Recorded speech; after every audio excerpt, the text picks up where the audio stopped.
এখানে সুইচ আছে, এখানে চাপ দিয়ে ধরলে একটু 1 সেকেন্ড সময় নিলে দেখতে পাচ্ছেন চালু হয়ে গেল। এখন যদি এখানে একটা করে প্রেস দেই দেখতে পাচ্ছেন এটা কিন্তু চালু হয়ে গেল।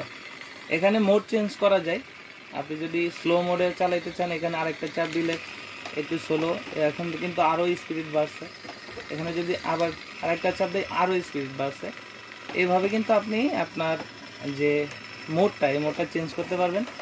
এটা এক চার্জ দিয়ে আপনি আধা ঘন্টা 1 ঘন্টা কাজ করতে পারবেন, আবার চার্জিং দিতে পারবেন। এখানে যে আবার সুইচ আছে এখানে যদি আবার চাপ দেই দেখুন এখন কিন্তু আবার স্লো হয়ে গেল। এটা হচ্ছে আপনি মোড চেঞ্জ করার জন্য যতবার ক্লিক করবেন মোড চেঞ্জ হবে, স্পিড বাড়বে কমবে। এটার সাথে রিমোট আছে, এখানে দেখতে পাচ্ছেন রিমোট।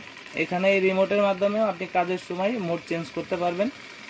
এটা আবার যখন আপনি বন্ধ করতে চান তখন এটার ভিতরে যদি চাপ দিয়ে ধরেন, এভাবে চাপ দিয়ে ধরলে দেখেন বন্ধ হয়ে যায়। আর এই রিমোটের কাজ হচ্ছে আপনি এই রিমোটের মাধ্যমে কাজের অবস্থায় মোড চেঞ্জ করতে পারবেন, আস্তে চাইলে আস্তে, জোরে চাইলে জোরে, আপনি যেভাবে ইচ্ছা সেভাবে কাজ করতে পারবেন। যাদের প্রয়োজন তারা স্ক্রিনে দেওয়া নাম্বারে যোগাযোগ করতে পারেন, হোয়াটসঅ্যাপ ইমোতে নক করতে পারেন। আমরা বাংলাদেশের সব জায়গায় কুরিয়ার সার্ভিসের মাধ্যমে হোম ডেলিভারি করে থাকি। তো আজকের মতো এই পর্যন্তই, ধন্যবাদ।